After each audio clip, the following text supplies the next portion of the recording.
let's pray el Padre Nuestro.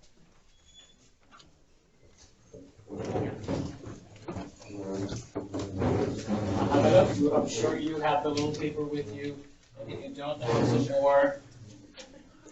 Here you go. Okay, a little French, voila.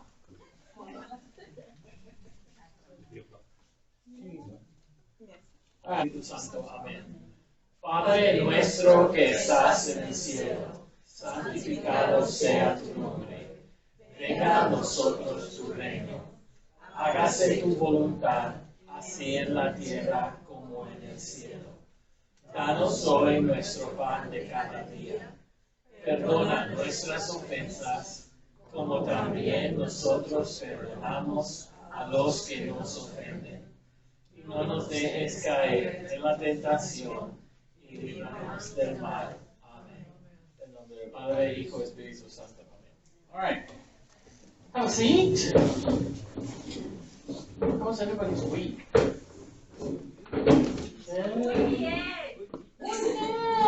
Short voice from the back. So we'll set this up in just a second. Meanwhile, we have another professor that came with them. Wasn't here last week. She is here this week. Come on up, introduce yourself.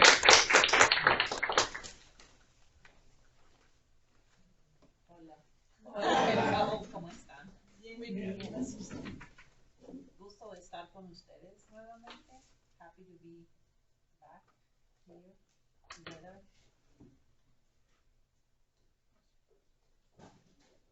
¿De dónde eres? Soy de Perú. Wow.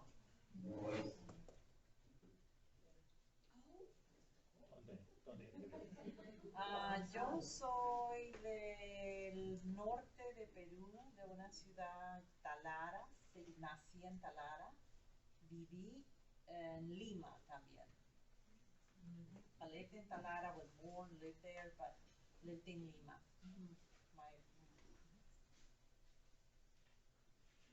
So I've been teaching Spanish for many, many years. Glad to be back. We're glad you're back.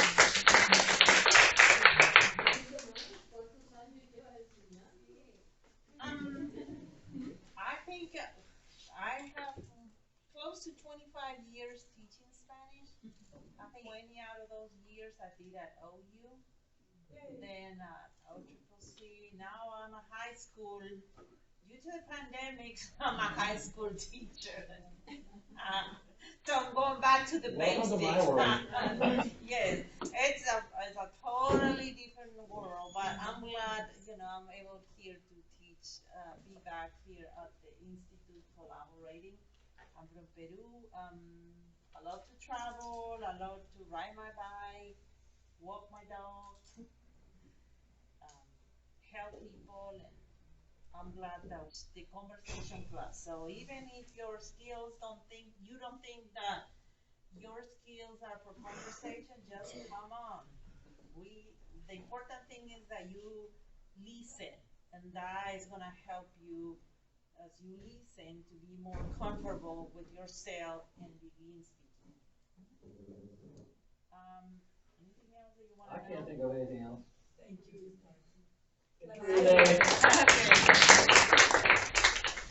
So I'm going to give you today a little wide stroke, brush stroke, Spanish-speaking countries. And as you know, Spanish is a Romance language, meaning it came from the Latin. And it is spoken by 360 million people worldwide. The top countries where Spanish is spoken, there's one in there you don't expect. But number one is Mexico with 85 million people, number two Colombia with 40 million, Argentina with 35 million, United States, 31 million, which is more than Spain, which is 30 million.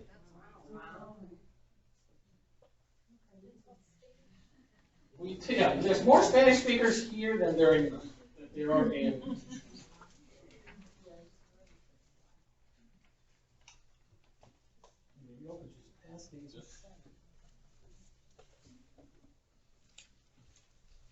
These are the Spanish-speaking countries. There's 21 countries, including in Africa, Equatorial. But everything, these are, the only country where they don't speak Spanish is this one right here. Anybody know what this is? Brazil. They speak Portuguese. Well, to me, it's funny because you got in Spain, you got Portugal attached to it, and you have Spanish and Portuguese together, and then you look at South America, and you got all of the South America, and you still got Portuguese attached to it. It's like, they're cousins, and they're not gonna let go. It's the French, so it's fine. So I always tease about the French because for some reason the French don't get along with anybody, and they don't even get along with themselves. So it's okay. So you have a whole list of Can I tell you my joke? You want to tell a joke? I don't have very many, but I have one, and it's this. When I was living in Europe, I learned about the difference between heaven and hell. In heaven, the French do the cooking, the Germans run the trains, the Italians are the lovers, and the English are the diplomats. That's heaven. And in hell, the English do the cooking, the French are the diplomats, the Italians run the trains, and the Germans are the lovers. I like that one. I just can't with what he said about the French not getting along, but they wouldn't make it as the diplomats. So, there's your Catholic catechism. All right. Okay, moving on. I think she should write that down for us. Yeah, and then we put at the bottom, from Sister Maria. It's actually from my mother. I learned it in French. You learned it in French from your mother provincial. Who happened to be English. Of course. The English don't like it. All right, so Spanish is also known as Castilian, Castellano. It is the dialect from which the modern standard Spanish developed. The dialect rose in Cantabria, which is towards the northern part of Spain, in the 9th century around the town of Burgos in north-central Spain. Old Castile. Notice Castile, Castillo, Castellano. Comes together. Spanish does that a lot. And as Spain was reconquered from the Moors, in other words, they started kicking them out, it spread southwest to central Spain. New Castile around Madrid by the 11th century. So Castellano is Spanish, but it's the one that came directly from Spain. Outside of the Iberian Peninsula, Spanish is spoken in virtually all of Central and South America except Brazil, as well as the Canary Islands, parts of Morocco. Did you know that? I didn't know that. That is so cool. Philippines, yes. And there are 100 to 200,000 speakers of Judeo-Spanish, the Ladino, mostly in Israel. We're everywhere. Okay? We're everywhere. Of the 21 countries, what do they have in common? One thing, although some variation exists, and everybody is always afraid of, you're teaching us, Cuban Spanish or Puerto Rican Spanish. There's a Spanish is spoken everywhere, but it's kind of like northern U.S. English and southern U.S. English. Just a little variation. Yeah, you got y'all. There's places in Texas where you order a Coke, and they ask you what kind. You go to New York and you ask for a Coke, you get a Coke. Because over there, soda or pop is the word. So I mean, it depends on where you're from. And if you go to England, it's almost like a whole other language, but it is still English. It's a whole other thing there. But it's so what we're teaching here, what you're getting, and it's the basic Spanish that everybody gets, and everybody's going to understand. So it's not a particular slang, dialect, whatever. Other thing they have in common is the religion.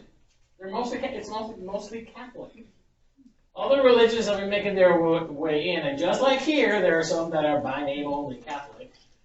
But overall, the Catholic beliefs still influence and affect the people. Our Lady of Guadalupe is huge, especially in Mexico. And by the way, I keep saying by the way, the Blessed Stanley Rother Shrine, thank you. I couldn't think, my brain couldn't think, is getting built. And if you go there, you're going to see this huge hill, and you're going to be like, what are they doing there? It's Tepeyac Hill. Wow. And it's going to, Our Lady of Guadalupe is going to be at the top. So you get to go all the way to the top to visit with the lady. Isn't that great? Yeah. When I first saw it, I thought, oh, they're going to have to get rid of all that dirt, but I like that hill. And then they told me, no, that's going to be Tepeyac Hill. And they put boulders and stuff in there to make it a little more realistic. So, because of the Catholic, you have other traditions like Christmas. But even Christmas, we're celebrating differently. You got the Posadas in Mexico. You got the Cabalgata de los Reyes. You got El Lechoncito en su vara in Puerto Rico. We do that with the whole pig and you cook it. I wasn't going to put this because I know that here in the U.S. we're very big on don't show me the face of the thing I'm eating. But I just kept thinking, this has got to be the world's best tasting chicken. You got all the fat rendering from the pig onto the chicken. I will eat that chicken. That's what I'm going, oh, who's the genius that came up with that? But Christmas is there. And growing up, I'll tell you the story. I grew up with both Santa Claus, in Puerto Rico. So we got presents from him. And then we also got presents from the three wise men on Epiphany. So we doubled up. That's right. Except the three wise men were a little savvier, and because we were getting close to getting back to school, they gave us notebooks and other stuff. And we're like, yeah, although I had my favorite, Balthazar was my favorite. Another tradition is Semana Santa, Holy Week. And you have the processions, you have the floats, you have the celebration at church. In some places they have these carpets. They're made out of colored sawdust. Yes, ma'am. I have a question. Why did you say Matanza was your favorite? Because I've been told that several times from children from Spain. Why? I just liked him. Melchor, he was older. So I thought, kind of like my grandfather. I love my grandfather. Don't get me wrong. And Melchor Gaspar seemed a little standoffish. Balthazar was just cool. I just like the name Balthazar. You know? I liked it. I don't know why, but Balthazar, I just liked it. Another thing that we have in common, the architecture. You have San Juan, Panama, Madrid, Havana, and Mexico. And look at the architecture. It's very, very similar. The older sections are going to be very, very similar because the Spaniards put it in there.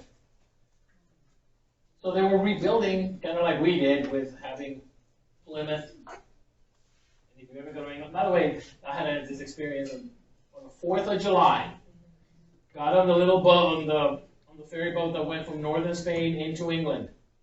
So I arrived in England on the 4th of July into Plymouth, England. That was a mind-blowing moment going, oh, so I'm landing on Plymouth on the 4th of July, but wrong Plymouth. But they had but just like we did here, the same similar names, they do the same thing with the architecture, similar things. They want to keep that look. So you will find it everywhere. If you go to Old Madrid is all these older houses and the streets are about this big. You're stepping back in time. So architecture is something else that we have in common. Another thing that we have in common is foods. It's not the same, but we adapted. For example, empanada. Empanada is a type of baked or fried turnover consisting of a pastry and filling. Common in Spanish, other Southern European, Latin American, and the Philippines cultures. The name comes from the Galician. Pan is bread.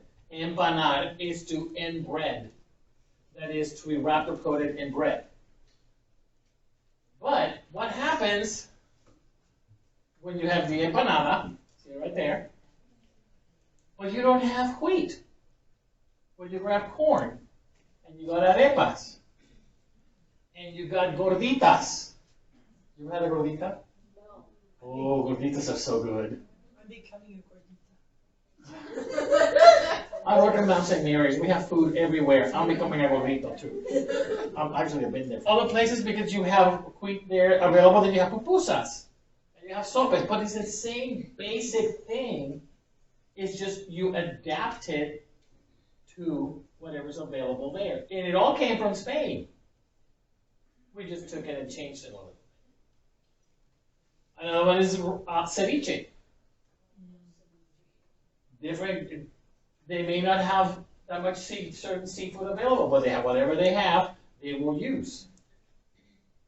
So you have different kinds of ceviche on there, and I'm pretty sure the Argentinian, they do a ceviche with beef. But that's because the Argentinians love their beef.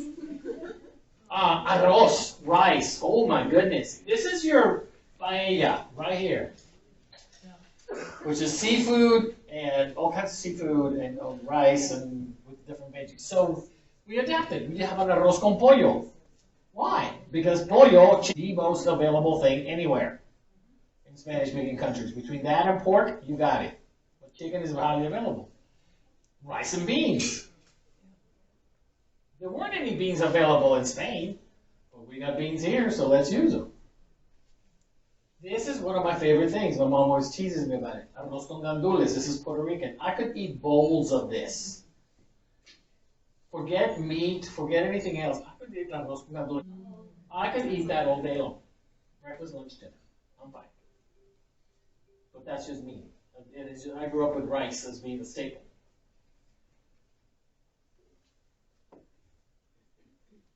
Dancing is something else that we have adapted. Come on video, come on video, come on, there we go. You got the flamenco. You know what the flamenco is, right? And you have the Mexican version of it. So, but they all wear the ladies wear the same type of thing, the big dresses, lots of color, lots of skirts. So you got the flamenco, you got palmas. Palm of your hand, la palma, so you have palmas. And everybody, you got the guitarra, and you go zapateo. Zapateo comes from zapato. So it's the hitting with those big, heavy, clunky shoes, and it's the hitting to make the sound.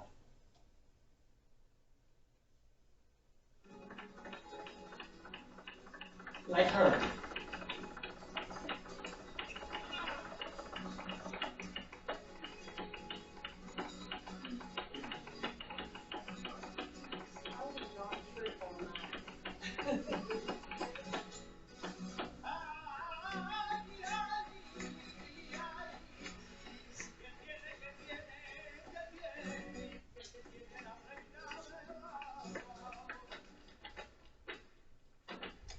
This is a ballet. So of course you're going to be a little more artistic. But you get the idea. I'm going to leave it on because this is fascinating.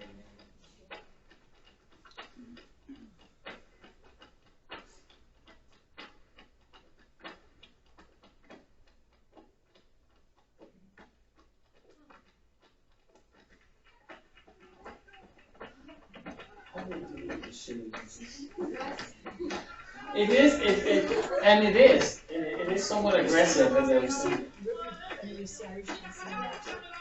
It's the same type of thing. The Irish have their version of it.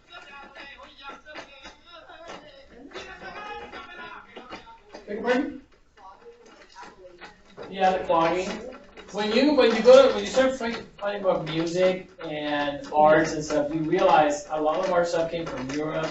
Clogging, the Appalachian music, you got Celtic music, and it all because of it came here, well, it changes.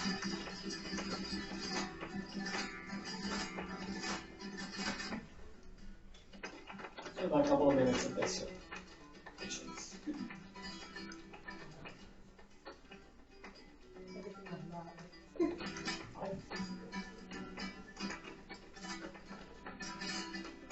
I was lucky to go see Gypsies one year doing this. And the clapping, the palmas, the girl I was with, she was practically yelling at me. Why are you clapping? And you do it with the beat, you do it to the rhythm. He helps them and he helps you.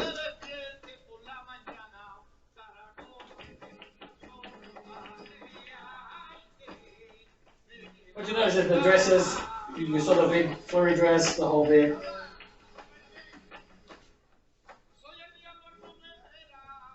The big clunky shoes, that's just. I would never trip all my own dresses. Oh, and they're good at this. In Panama, they took those dresses, they got rid of the clunky shoes, and you have a different version of it. But again, well, what instruments are available there? Okay, we got this. We got the palmas, so we got the drum. But see, you adapt it. Adapt the dresses to something more colorful. Why? Because the natives wore a lot of color, so and the Spaniards stuck to one or two colors. Well, we're going to make it a more colorful thing.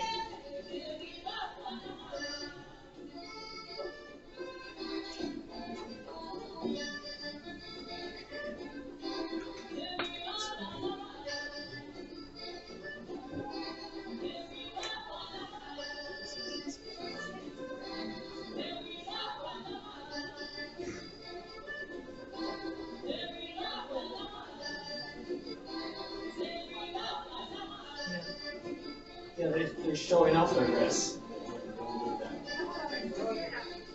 ¿Cómo? ¿Pollera? Es con la pollera. What is this one? The dress. The ballet folklórico de Puerto Rico, something similar to Panama. But there you have the dresses again. Different skirts.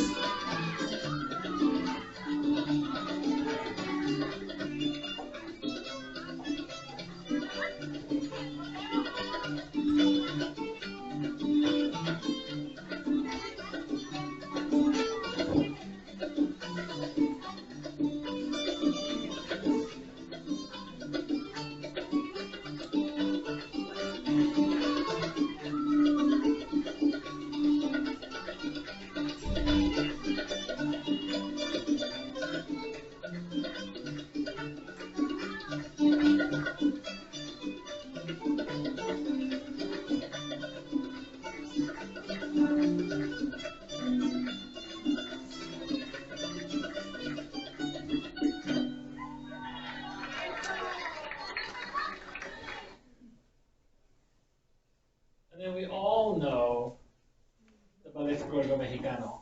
This is La Negra. And by the way, yes, it is very common for men to call their wives mi negra, and for wives to call their husbands mi negro. It's not racist, it's a term of endearment. Como gorditos, you know, it's just, we do that. I mean, I'm not somebody here that did that. No, our Cuban fellow, he cries, he says, my mother called me her little, it was like it was his, he was proud of that, because Oh yeah, he was the darkest of her sons. and That's funny. He was proud of it. Manuelito, that's what he says.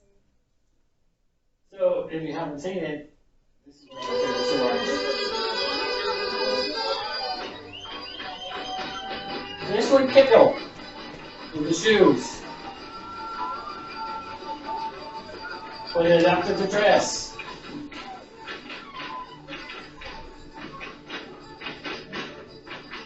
The outfit is very similar to bullfighting outfits for the men.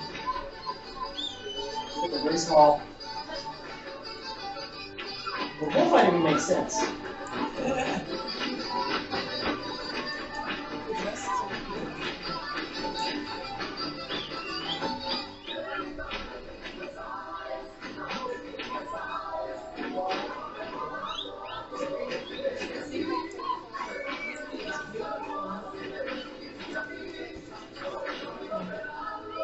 We have that skirt, we have stuff underneath, the ruffles.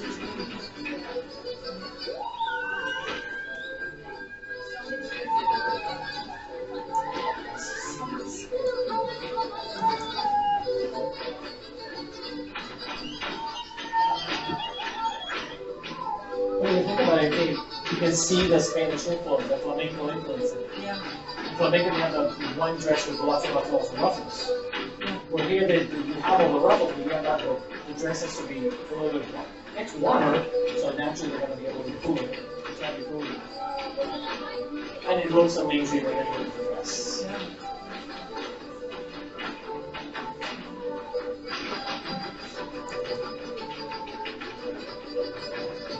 Sorry, this is one of my favorites. It really is.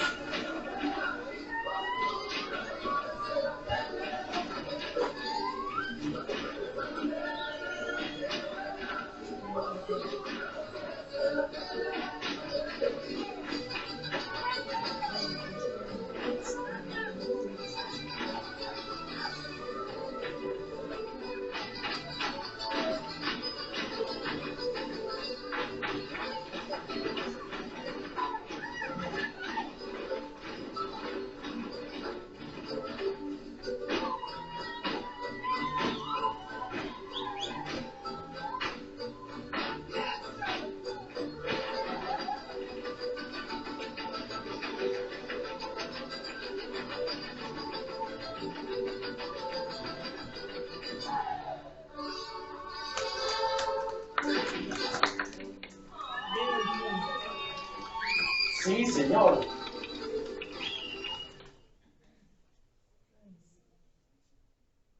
The thing to realize is about Spanish being and more. One of my favorite places to go eat ice cream when I was little. We would go right after mass. It was an ice cream shop called Los Chinitos. It was run by Asian people. So we called it Los Chinitos, and they called it Los Chinitos. That was the name of it. Best ice cream anywhere. What comedian? What is his name? He does that joke of I'm fluffy. I forget his name right now. But he said he went to Miami and he got in a taxi and he wanted to go to the Southwest La Salvacera, which is the Southwest Cuban area where all the Cuban restaurants are at. And the driver was this black man that spoke no English. He spoke only Spanish. And he said that was the first time he had ever seen that. That just blew his mind. And I was laughing to myself because I thought, come to Puerto Rico. I grew up with that everywhere. But that's something that we don't expect. We don't expect that to happen. But if you go to Dominican Republic, Puerto Rico, Cuba, there's a lot of that. There's a lot of other influences in there. Be aware. I love doing that. I love being aware of where did the music come from. Like you mentioned, the Appalachians, the clogging, all that. It came from Europe. So and we adapted it with it. We did the same thing with the Spanish-speaking countries. We adapted it to whatever we had available, whatever was available to us. The food, the music, whatever was around. And basically that's it. That's all I got for you.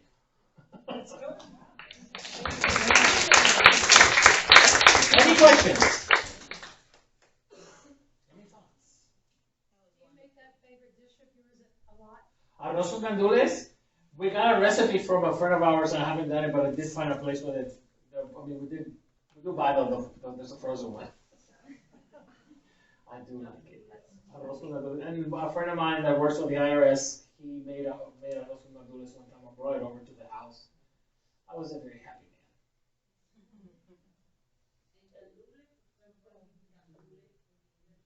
man. Gandules chickpeas. Chickpeas, yeah. There is a recipe for it, and the rice. The one thing I noticed about a lot of the Spanish-speaking countries is that the rice tends to be dyed yellow. They'll use the saffron, the world's most expensive spice, but they'll dye the rice yellow. We do that with the paella. We do that with arroz con pollo. That type of thing. And the lechon, the pig, the roasted pig, it's not just for a family. I mean, you invite the neighbors over. Because there's plenty. We're like 32, 100 people. Well, not that many. I mean, you tend to buy it. But like I said, when I saw that chicken, I thought, that was genius. That was a genius movie. Go back there if you want any. You can just sit around, talk for a little bit. Or you would, that's up to the professors, but it's a quarter till. So, yeah, chill. What is class supposed to start at 8? Class is supposed to start around 8. But I will What time is class supposed to finish? 9:30, yeah. I will put another video there. Barcelona, maybe? Yes. Okay.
I'll go to my students and also because I was playing some Selena and the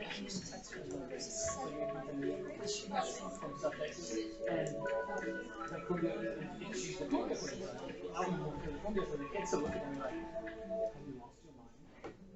Come and have you get some cumbia? No.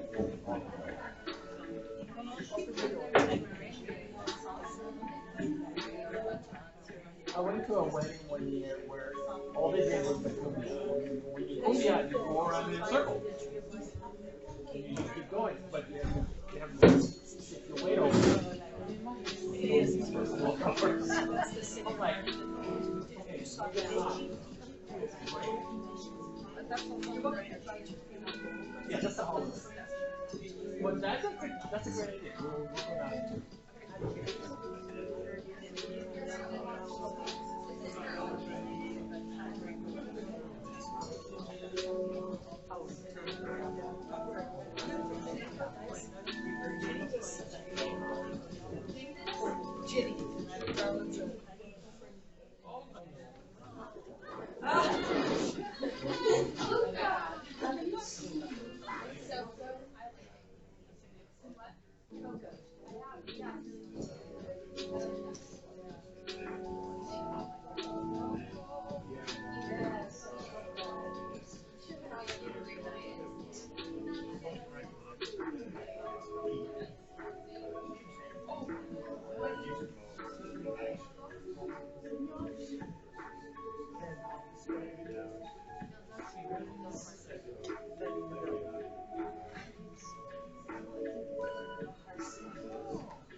Honestly, they're not really good looking at it. I just found them. That's why they're good. But that's why I have to be up there too. Oh yeah. It's relative to the size of the country. That affects it a lot, but definitely.